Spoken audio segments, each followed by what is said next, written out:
Ave Maria, cheia de graça, o Senhor é convosco. Bendita sois vós entre as mulheres, bendito é o fruto do vosso ventre, Jesus. Santa Maria, Mãe de Deus, rogai por nós, pecadores, agora e na hora de nossa morte. Amém. Com vosso Filho, ó Mãe Pia, abençoai-nos, ó Virgem Maria. Amém. Nós vamos escutar na missa de hoje a segunda leitura. Se ressuscitasse com Cristo, esforçai-vos para alcançar as coisas do alto. Quando nós pensamos em ressurreição, nós devemos lembrar aquilo que nos ensina esta segunda leitura da missa, o esforço. Mas que esforço, Padre? O esforço de estar com aquele que venceu a morte. O esforço de estar com aquele que ressuscitou dos mortos e agora senta à direita de Deus Pai. Aquele que nos dá a vida, aquele que nos trouxe a alegria e a esperança, porque a sua ressurreição nos coloca novamente numa comunhão perfeita com Deus. Por isso que hoje a nossa alegria é dizer aleluia, aleluia, aleluia, Cristo ressuscitou.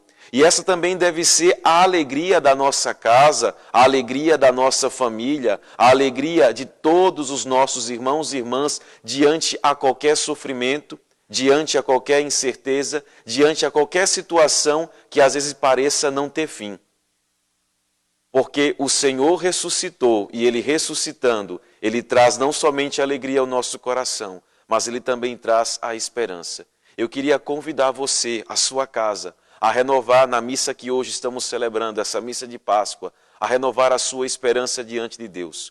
Uma das virtudes teologais, ou seja, das virtudes que Deus nos concede, que vem de Deus, é justamente a esperança. A esperança ela não pode morrer no coração do cristão. A esperança ela não pode deixar de existir no coração do cristão. Porque quando deixamos de esperar, deixamos de acreditar, deixamos de estar em Deus. Por isso, aproveite a missa de hoje, aproveite o sacrifício que nós estamos celebrando, que é o sacrifício de Cristo, o único sacrifício que agrada a Deus. Aproveite para unir o seu sacrifício ao sacrifício de Jesus na cruz e oferecer a sua alegria e renovar a sua esperança diante de Deus. Tenhamos esperança e como disse Paulo na segunda leitura dessa missa, esforcemos para buscar as coisas do alto. Talvez a pergunta de muito é, Padre, como esforçar quando não se pode estar na igreja, quando não se pode adentrar na casa de Deus, quando não se pode participar de maneira física no santo sacrifício da missa? Como nos esforçar para que a ressurreição, que a presença de Cristo sempre se mantenha viva na nossa família? A primeira coisa é lembrar que a igreja, ela acontece na nossa casa. A primeira igreja, o primeiro culto que nós devemos dar a Deus é na nossa casa.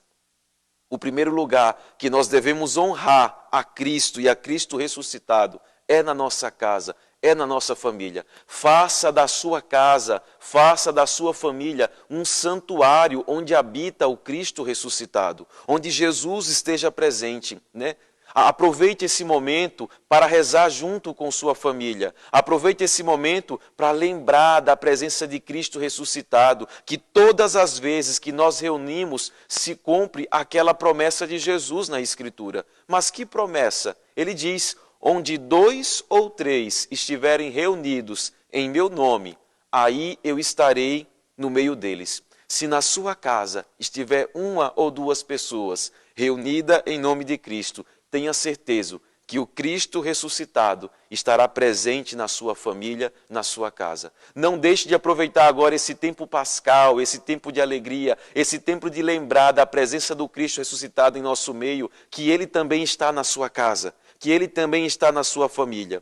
Você pode dizer, Padre, será que eu posso realmente ter certeza e lembrar da presença de Cristo?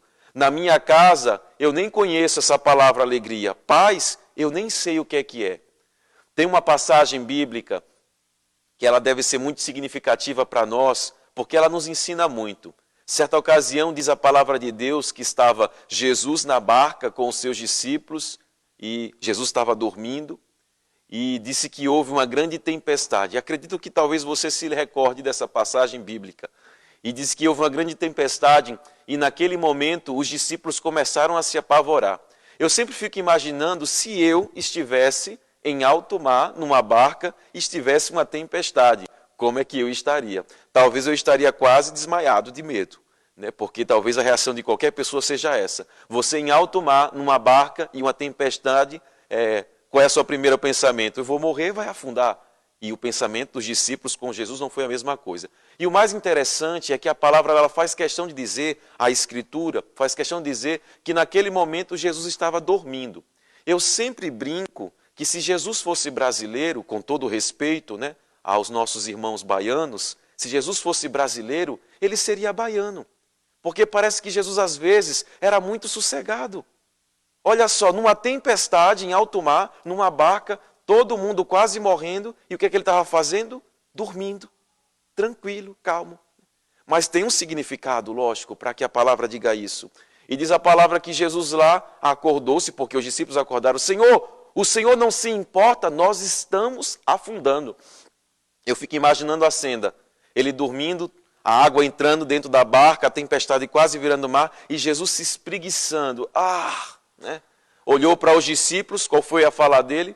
Vamos ver se você está lendo a Sagrada Escritura, qual foi a fala dele? Homens de pouca fé. E o que diz a palavra? Que ele simplesmente ameaçou os ventos dos mares, e o que aconteceu? Uma grande calmaria, porque é assim que descreve o Evangelho. Você pode perguntar, padre, que lição eu posso tirar dessa passagem bíblica diante da ressurreição do Senhor? Muito simples, nós estamos numa grande tempestade, a barca é a igreja.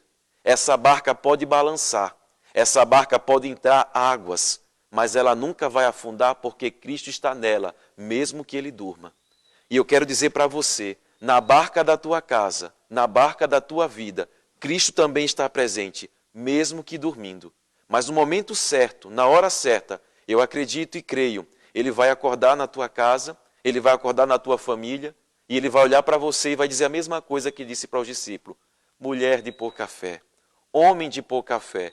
E ele vai ameaçar os ventos e vai haver uma grande calmaria. É isso que acontece. Porque o Padre está falando isso, para que você tenha esperança. Talvez a sua casa hoje não tenha alegria. Talvez a sua casa hoje não tenha paz. Talvez a sua casa hoje você não sabe nem o que é a presença de Jesus. Mas eu quero dizer para você que diante da tempestade, diante do sofrimento, Jesus vai se levantar na sua casa. Jesus vai se levantar na sua família. E tudo isso vai passar. Porque maior do que a morte é a presença e a vitória de Cristo ressuscitado na tua vida e na tua casa. Vamos rezar nessa missa, renovar a nossa fé, o nosso amor a Deus e pedir que Cristo ressuscitado impere sobre nossa casa, sobre nossa família. Aleluia, aleluia, aleluia, Cristo ressuscitou. Louvado seja nosso Senhor Jesus Cristo.